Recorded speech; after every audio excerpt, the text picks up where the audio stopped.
Hello students, मैं मुकेश पांडे। मैं आपको ये ट्रांसलेशन कराने चल रहा हूँ। इसकी हिंदी पहले आप सुन लें। स्वास्थ्य धन से ज़्यादा बहुमूल्य है। तो हेल्थ मतलब स्वास्थ्य, ठीक है। और इज मतलब है, मोर मतलब अधिक, वैल्यूएबल मीन्स मूल्यवान, देन मतलब अपेक्षा, वेल्थ मीन्स संपत्ति के, ठीक है, या धन के। तो देखिए, स्वास्थ्य धन से ज़्यादा बहुमूल्य है, तो health is more valuable then wealth, ठीक। यह ईश्वर की एक देन है। तो इट मतलब यह, इज मतलब है, ए माने एक, गिफ्ट मीन्स देन या उपहार, फ्रॉम गॉड मतलब ईश्वर से, मतलब ईश्वर की हम कहेंगे, से मतलब ईश्वर से प्राप्त यह एक उपहार है, का मतलब है कि यह ईश्वर की एक देन है, ठीक है। तो it is a gift from God. जब कोई चीज़ किसी से मिलता है तो फ्रॉम का प्रयोग करते हैं। हिंदी आप सुन लीजिए थोड़ा सा। हिंदी लिखने में बहुत प्रॉब्लम हो रही थी, इसीलिए मैंने इंग्लिश से बताना शुरू किया। तो हो सकता अभी मैं ऐसा नहीं करूँगा, बस इसी वीडियो में, एक दो वीडियो में, ठीक है। जब हम जवान रहते हैं तो अब देखिए, नहीं, फिर है कि इसे हम आसानी से खो सकते हैं। तो वी मतलब हम, कैन लूज मतलब खो सकते हैं, इट माने इसे, वेरी इजली बहुत आसानी से। तो यह भी मतलब सिर्फ आसानी से बोलना है तो वेरी हटा भी सकते हैं, केवल इजली लगा दीजिए। We can lose it easily, या फिर वेरी इजली मतलब बहुत आसानी से खो सकते हैं। तो इसकी हिंदी क्या है? इसे हम आसानी से खो दे सकते हैं। तो वी कैन लूज, हम खो दे सकते हैं। इट मतलब इसे, वेरी इजली मतलब बहुत आसानी से।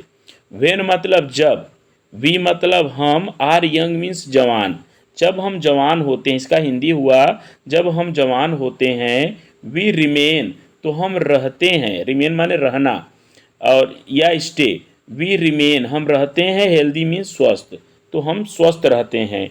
देयर फोर मतलब इसलिए, इसलिए वी डू नॉट थिंक हम नहीं सोचते, मच मतलब अधिक, अबाउट मतलब के बारे में, हेल्थ मीन्स स्वास्थ्य, इसलिए हम स्वास्थ्य के बारे में बहुत अधिक नहीं सोचते, ठीक।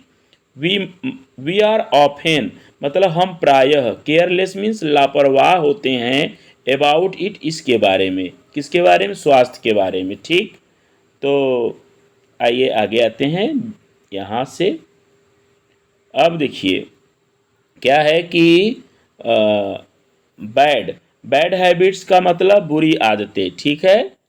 बैड हैबिट्स का मतलब क्या होता है?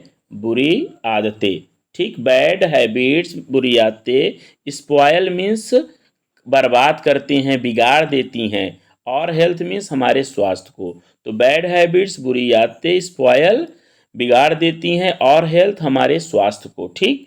तो बुरी आदतें हमारे स्वास्थ्य को बिगाड़ देती हैं। वी शुड ट्राई हमें कोशिश करनी चाहिए। टू रिमेन, रिमेन मतलब रहने की, हेल्दी मतलब स्वस्थ, हमें स्वस्थ रहने की कोशिश करनी चाहिए। वी शुड फॉलो हमें अनुसरण करना चाहिए। द रूल्स मतलब नियमों का, ऑफ हेल्थ मतलब स्वास्थ्य के।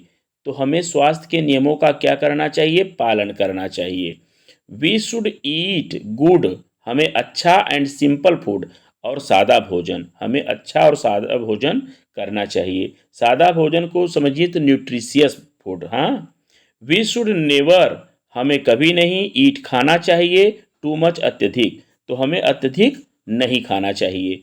वी शुड वॉक हमें टहलना चाहिए, इन द ओपन एयर मतलब खुली हवा में, तो हमें खुली हवा में टहलना चाहिए। अब आगे क्या है, इसकी हिंदी मैं बता रहा हूँ, आप हिंदी लिख कर ट्रांसलेट करिए। देखिए, वी शुड मतलब हमें एक्सरसाइज, या डू एक्सरसाइज भी कर सकते हैं, और एक्सरसाइज वर्ब बना दिए डायरेक्ट, इसे इसी का मतलब अभ्यास करना। वी शुड एक्सरसाइज रेगुलरली हमें नियमित रूप से अभ्यास करना चाहिए। वी शुड स्लीप हमें सोना चाहिए, वेल अच्छी तरह से। एट नाइट मतलब रात्रि में। ओनली देन मतलब तभी। कैन बी स्टे, स्टे या रिमेन कर सकते हैं ना। तो अब स्टे हेल्दी, तभी हम स्वस्थ रह सकते हैं। आप सोच रहे होंगे कि यहाँ ओनली देन के बाद सर ने कैन क्यों लगाया, वी के बाद कैन क्यों नहीं लगाया। तो देखिए बच्चों, ओनली देन एडवर्ब है।